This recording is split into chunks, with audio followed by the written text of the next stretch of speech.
Ay nahirapan ka ba about sa PDF? Di nyo ma-edit kasi yung PDF, Adobe? May bayad? O yung I Love PDF naman may limit lang. Ito, subukan nyo ang pdf24.org.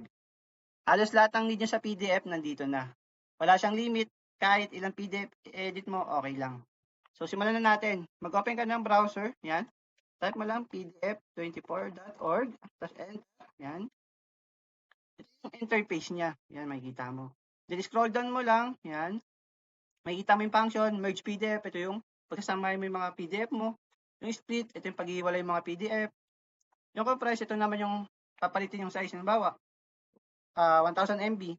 Lagay mo lang siya ng KB. Yan, ito yan. Then, ayan, meron siyang pang-edit, convert, andyan din, pan-unlock, andyan din, yan. Bali, gagawin nyo lang guys, explore nyo lang ito. Bali, paalala ko lang guys, gamitin nyo lang to sa personal na gamit nyo kasi yung ibang mga ina-upload nyo na PDF na nagsisave yan sa mismong database nila. Pwede nilang gamitin yon sa iba.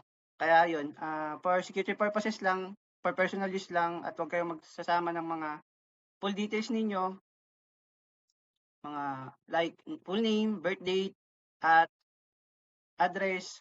Ayun lang. Thank you.